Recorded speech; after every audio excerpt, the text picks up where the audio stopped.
Hello everyone, and welcome to our last video on center of mass. This is the video where the math will get intense. So, in our other video, we talked about the center of mass of a system of particles that can be found using this. Right? This is 3 dimensions. Technically, you can break this down into x, y, and z versions, right? The position of the center of mass is 1 over the total mass. Remember, the capital M is the system mass, times the vector sum from I equals 1 to n of all of the mi ri's, right, where n is the number of particles. We even looked at a couple of extended objects, or actually one extended object, the L-shape piece of plywood, and we saw that in some objects we can break them up into pieces, and then we can find the center of mass of those pieces and treat those center of mass points as particles, because the center of mass is the point where you can think of all the mass as being concentrated. Right? That's one of our definitions. But what if the object is more complex than that?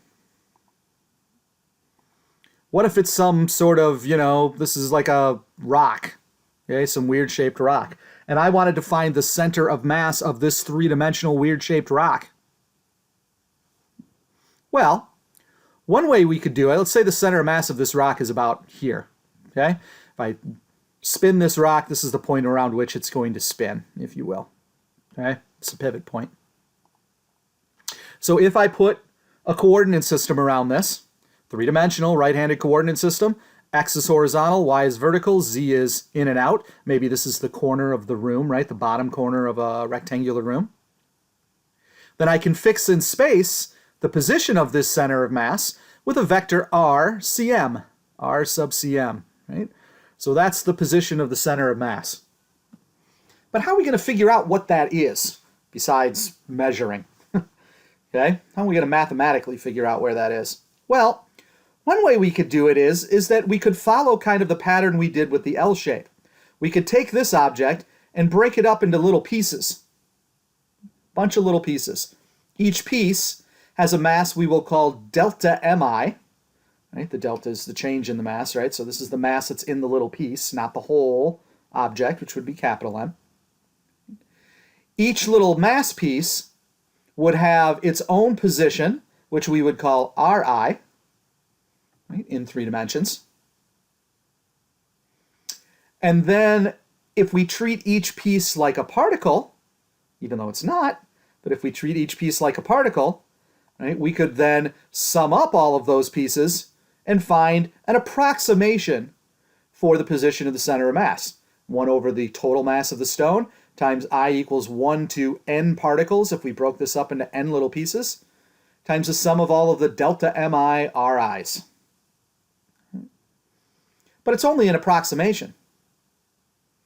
Well, what should I do to this little piece if I want to make our approximation better? It's a calculus idea here. Yeah, I could make it smaller, right? If I made the piece smaller, right, then it would be a better approximation of being at its center of mass, if you will. That means there's going to be more pieces, right? If I broke this up into even more pieces of smaller mass. If I wanted an even better approximation, break it up into even more pieces of even smaller mass and sum up all of the delta mi ri's. Or if you want to say it in math, let's take the limit of the sum as delta m approaches 0. So as we continue to break it up into smaller and smaller and smaller and smaller and smaller pieces, we'll get a better and better and better and better approximation.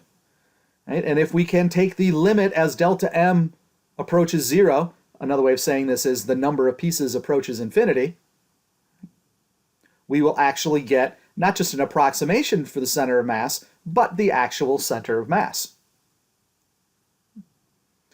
Now, that seems like a tedious mathematical process, and it certainly is, although you'll do some of it in calculus. But this actually looks familiar. You're taking the limit of a sum. You remember what that is? Right? We're breaking this up into smaller pieces and summing up all of the smaller pieces around the whole object. Yeah, this is an integral. Right? The limit of a sum as delta m approaches 0 is an integral. So we can say that the position of the center of mass is 1 over the total mass. That's a constant, so it can be outside the integral, times the integral of r, the position, with respect to mass. Right? That's the r of every little piece with respect to their mass. dm is like delta m, but infinitesimally small, teeny tiny. Now this is one dimension, or sorry, this is 3 dimensions. We can certainly break that down into one-dimensional cases, right? X, Y, and Z versions of this. Okay? But this is something that the AP curriculum only requires you to do once. There is only one center of mass of a extended object that you have to be able to actually find with the calculus, all right, and prove on a test. Everything else will be something that you can do with tricks, like the L shape that we did the other day, or symmetry arguments, or they'll tell you where the center of mass is, right? So there's only one that you have to be able to do from scratch, and that's this one that we are about to do together. Show that the center of mass of a uniform thin rod of mass capital M and length capital L lies midway between its ends. Now this should be pretty obvious, right? From symmetry arguments, the only way you're going to get symmetry is if your center of mass is right in the middle, because it's a uniform thin rod. However, right, they want you to be able to do this with the calculus, not using symmetry arguments. So, here's our uniform thin rod of mass M and length L. And by the way, when we say thin, we mean thin, like one-dimensional thin, okay? So we're not going to do this in 2 dimensions. We're going to kind of do this in 1 dimension. So think of the thin rod as one-dimensional. It's all x. If we put a coordinate system here, and we can choose where we want to put the coordinate system, I'm going to put it at the left edge. Why? Because then the whole thing lies in the positive quadrant, right? Positive x's. You can certainly put it anywhere else. If you put it somewhere else, that's going to change our limits of integration when we get there. But you'll see. We'll discuss that. Okay, so it's got a whole length of L, right? That's the length of it. So, what we have to do is break it up into little pieces, vanishingly small little pieces. Each little piece, right, is going to be a distance x, we'll call it x for each piece, right, away from 0, and has a width we will call dx. Right, this is one-dimensional, so we only have to do the width one-dimensionally. That's why this gets harder, because if this was a 3-dimensional object, it would have a volume of dx, dy, dz, and, you know, length times width times height, if you will, and we don't want to go there. All right, so a width of dx, and a mass of dm.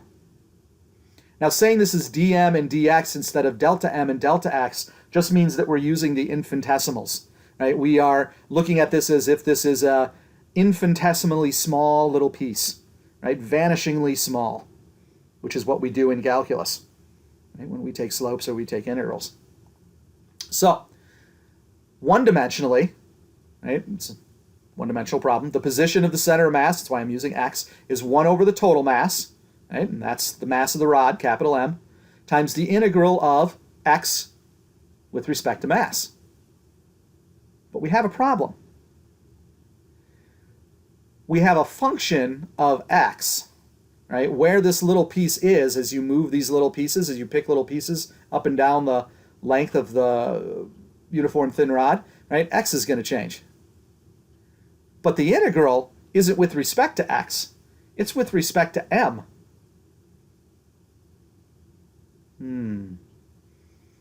So we can't do this integral unless it's common variables, right? We have to have like an integral of x with respect to x, or maybe an integral of m with respect to m, right? And then that would work. So we need to do something now which is called a change of variable. Okay, we're going to do this in several different places here and in the rotation unit. In this case, because it's one-dimensional, we are going to use something called the linear density.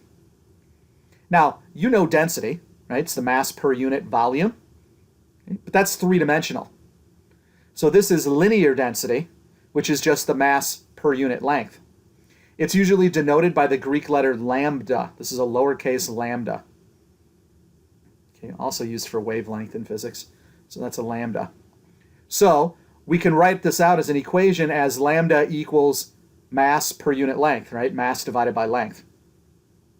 Okay?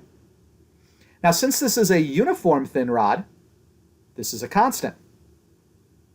Since this is a constant, it means the linear density of our little piece is the same as the linear density of the entire rod. So we can also write lambda as dm over dx, right? Our infinitesimal mass over our infinitesimal width. Solve, and dm is lambda times dx. Substitute in, and we have changed the variable. Notice what we have here. We have x and lambda. Lambda is a constant, right, the linear density. And now it's x with respect to x. We can now do the integral. Linear density is actually a quantity which gets used for real thin things. Like, for example, if you go out and buy wire, okay, the wire might be rated by its linear density. So many grams per centimeter, right? Or so many grams per inch or something like that, depending on the units they're using, right? Wire made out of more dense material, right, would have a greater linear density, right? So if it was copper versus, I don't know, steel versus lead wire, which would be dangerous, but anyway, right, would have a bigger linear density. So this quantity actually gets used. All right, this is one-dimensional density. Now, you might notice that I put the limits of integration in here, right? Now, so we're going to do a definite integral. Right? Where did I get those from? Well, remember that what we're doing is summing up all of the pieces. So we have to capture these little pieces all the way from this end, all the way to that end. Well, the piece on this end is at x position of 0. All the way over here, the last little piece, is a distance L away. So we go from 0 to L. With me? This is where our choice of axis is going to change our math. It's not going to change our answer. We know that the center of mass of a uniform thin rod is in its center, okay? But it'll change the math. Say we had decided to put the axes through the center. Okay, so 0's here. Now, a piece on this end would be how far away? It would be negative L over 2, negative 1/2 L, right? And a piece on this end would be at positive L over 2. So if we put our axes here, our coordinate system here, right, we would just go from negative L over 2 to positive L over 2, and we'd capture the entire object.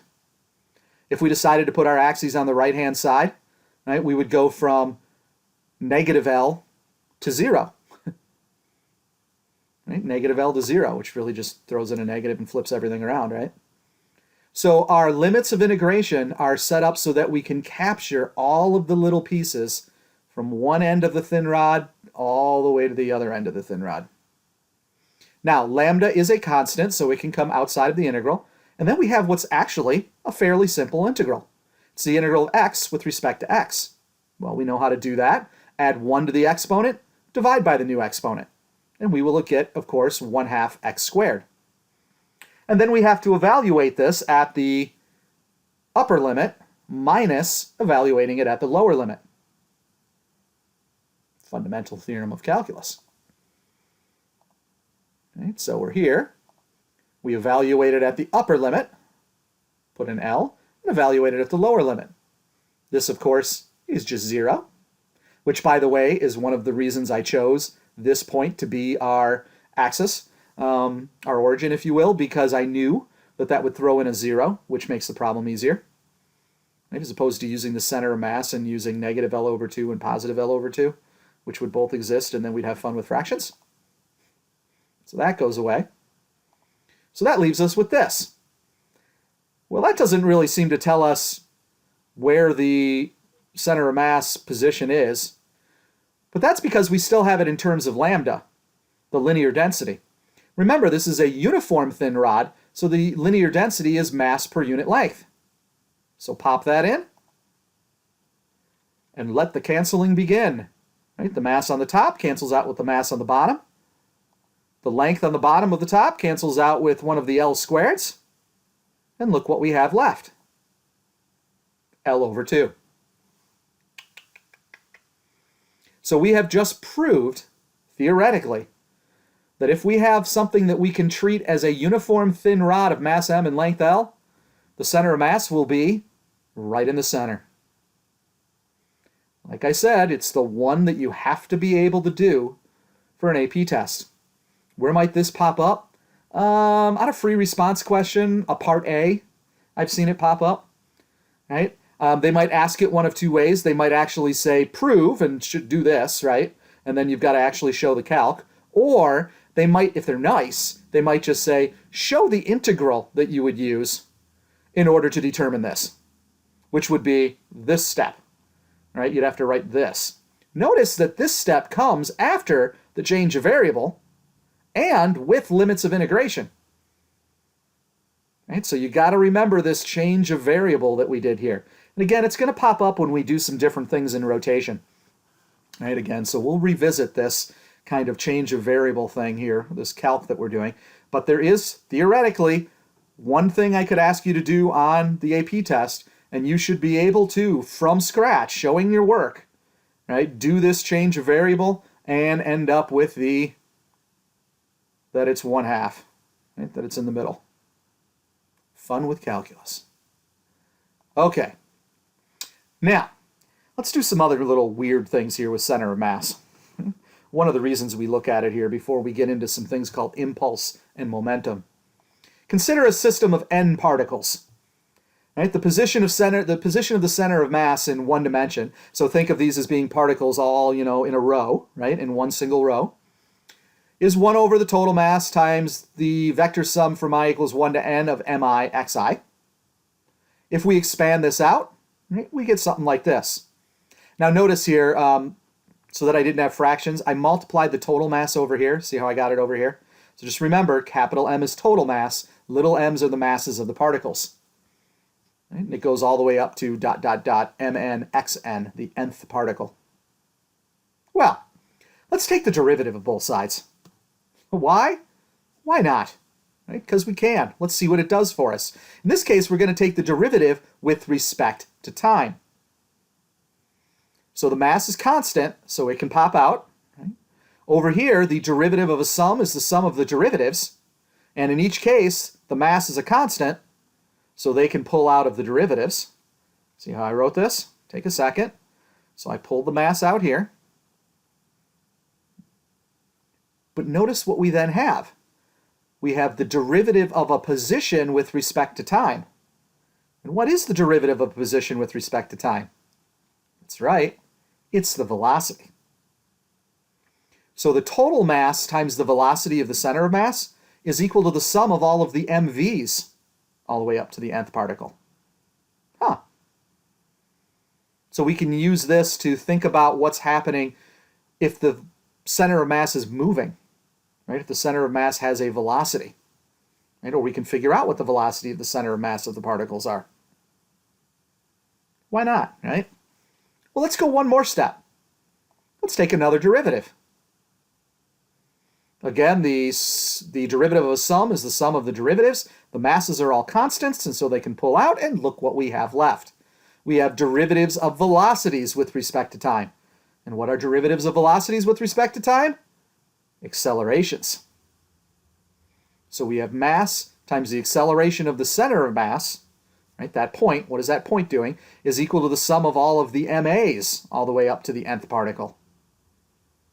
But isn't MA something? Mass times acceleration? Yeah, right? MA is net force. Newton's second law says net force is mass times acceleration. And if we plug that in, we get that mass times the total mass times the acceleration of the center of mass point is equal to the vector sum of all of the forces. Right? Each MA becomes an F. Now, Right? So that's the sum of all the forces in summation notation. Now for a system of particles, think of these little particles all in a line here because we're in one dimension. Okay? We can do this, by the way, we could do this same process in 3 dimensions and talk about particles of a gas, right? Moving around inside of a container and hitting one another and bouncing off, and you can imagine, right? So for a system of particles, there could be 2 types of forces. There could be forces that are between the particles. So maybe particles 1 and 2 come next to one another and hit, right? Bounce off one another. Or somebody could reach in and smack one of them, right? Some sort of external force might be acting on them. If I reach in and I hit one of them, right, I've now done an external force on that particle. So that we can do the math here a little bit and focus a little bit, we are going to realize that in Newton's third law, there's always a force pair created, right, in any interaction. If particles 1 and 2 hit, 1 puts a force on 2, but 2 puts a force back on 1, which are always equal and opposite. And so if you're adding up all of the forces that act on a bunch of particles, those interior forces between particles would add up to 0 vectorially. So that means the only kind of forces that can cause the acceleration, or sorry, can cause an acceleration of the center of mass are external forces. Right? The sum of the external forces is equal to mass times the acceleration of the center of mass. Okay, where don't forget capital M is the total mass of the system. Now, we did do one thing that I stated, but I didn't give a name to, that I'm now going to give a name to, which is that back in our little proof here along the way, we kept saying that the masses were constant all over the place. Okay? When you have a system with where the masses are constant, it's known as closed. So we now have 2 kinds of systems, right? We have closed systems, which means the total mass doesn't change. Basically, it means as these particles run into one another, none of the particles goes and flies away on their own that we don't keep track of. We also have isolated systems, which if you remember means no external forces, right? Which is not true in this case at this point. So closed. Right? This proof only works. This Newton's second law for a system of particles is only true if you keep track of all of the masses that are happening. Things go flying off. You know, if you smack 2 carts into one another and a piece of the cart goes and flies away, well, then besides the fact that you're going to have me mad at you for destroying my equipment, you also don't have a closed system anymore. Okay, so let's do our last example today. We've got this 50-kilogram person standing on the edge of a 3-meter-long cart. The cart has a mass of 40 kilograms, so see the cart is 3 meters long. And the cart is on rollers, so we don't need to worry about friction between the rollers and the floor. Okay? There is friction between the person and the cart, because otherwise the guy would just spin his wheels. He wouldn't be able to move, right? He'd just slip. So there's friction between the guy and the cart, but not between the cart and the ground. So if this person walks forward 1.2 meters with respect to the floor, so we have to put our coordinate system attached to the floor. So he's going to walk forward 1.2 meters. What happens to the cart? Well, have you ever walked on something like this, a skateboard or something like that? Right? When you walk forward, what's a skateboard do? Yeah, it moves backwards. Right? It moves backwards. Why? Well, it's a Newton's third law thing, right? You have to push backwards on the skateboard so that the skateboard pushes forward on you so that you can move forward. But by you pushing backward on the skateboard, it's going to move backwards. But how far does it move? Different ways to do this problem, but we're going to attack it with center of mass because that's what we're learning. So first of all, we're going to call our system the cart, the person, and the earth. And because we're doing that, the only forces that are involved are between the cart, the person, and the earth. There's no friction here between the wheels and the surface. If there's friction here, it's between the cart and the person. And of course, there's forces of gravity and normal forces, but those are between the cart, the person, and the earth. Right? So this is a closed, isolated system. Well, if the net external force is mass times the acceleration of the center of mass, and we have an isolated system, then the net external force is 0. And if the net external force is 0, the acceleration of the center of mass is 0. Those 3 dots mean therefore when you're doing a proof, right? So therefore, the acceleration of the center of mass is 0. So this is a special case, okay? Special case where the system is not only closed, we're not going to lose any mass, but also isolated. There are no external forces. We can actually come pretty close to this with, the carts on the track with good wheels and, those kinds of things. Or air tracks or, hover disks or things like that, right, that we could use that would be closed and isolated systems. Now, here's a key thing. Before anything happens, what's the velocity of the center of mass of the system, the cart, person, earth system, wherever that is, right? Well, it's not moving. It has no velocity. They're all at rest. Then the person moves. But since it's not accelerating, that center of mass is going to stay at rest. So what I'm trying to explain to you here is that in this case, the cart, person, earth center of mass is going to stay stationary while the person walks forward and the cart moves backwards. With me? Special case. That means that we can set up an equation, right, between the cart, the person, and the earth system. And we can say that the initial position of the center of mass is equal to the final position of the center of mass. Well, we have essentially a 2-object system because we're not worrying about the earth, right? It's just there to hold everything up. It's not moving in this case. So we have a 2-object system. So we have to break these down each into 1 over the total mass times the sum from I equals 1 to 2 of all of the mi xi's. C represents cart. P represents person. Be careful, we got to go with an I and an I on our x's on this side because these are the initial positions of the cart and the person. These are the final positions of the cart and the person.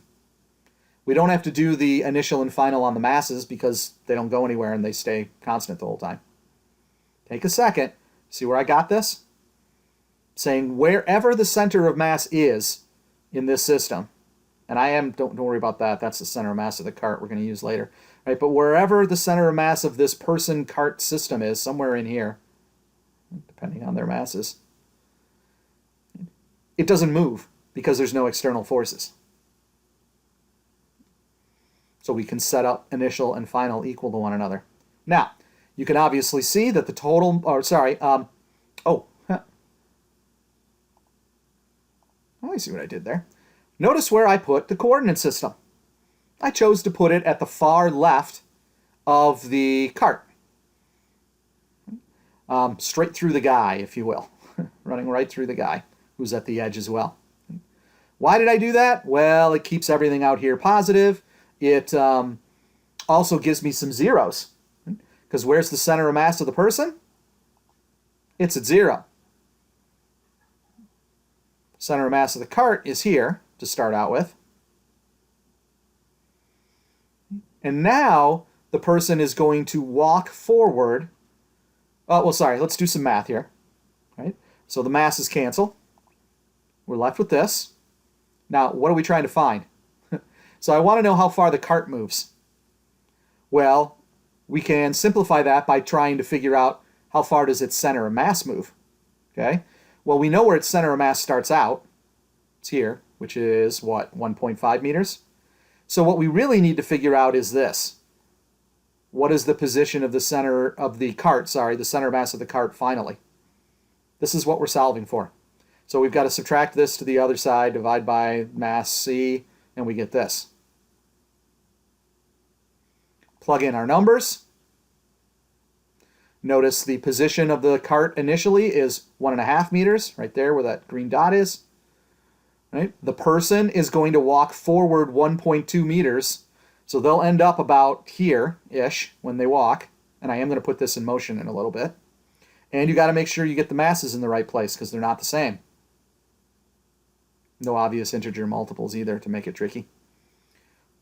Work through, you get a final position of the cart of 0. Now, this is just dumb luck with the numbers I chose and everything. So it's not anything like magical that it ended up being 0. It just means that the center of mass of this cart is going to be right there when all's said and done. So to answer the question, how far does the cart move? Let's find the displacement, which is final minus initial, which is 0 minus 1.5, or negative 1.5 meters. So the cart will move to the left, that's what the negative sign means, right? 1.5 meters. While the person moves forward, positive, 1.2 meters. Ready for this? Here we go.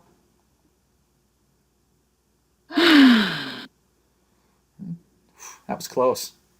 Almost fell off the end. Watch it again. Cart's going to go from here to here. That's 1.5 meters. Person's going to go from here to around here. Fun with PowerPoint. Little story. The reason I did that is because the first time I taught this with this example, I made the example up on the spot. I wasn't using PowerPoint. I was writing on a chalkboard with colored chalk. And I just chose some numbers out of my head. And the numbers I chose when we calculated how far the person walked and how far the cart moved made the person actually walk off the edge of the cart and fall off. So here I chose numbers so that it would be close. Right? Close, but not quite. One more time, folks. So this application of center of mass only works because our system was isolated and closed, and therefore there were no external forces, and therefore the acceleration of the center of mass was 0, and since it was at rest when we started, it'll stay at rest the entire time, and it never moves, even though the cart and the person move.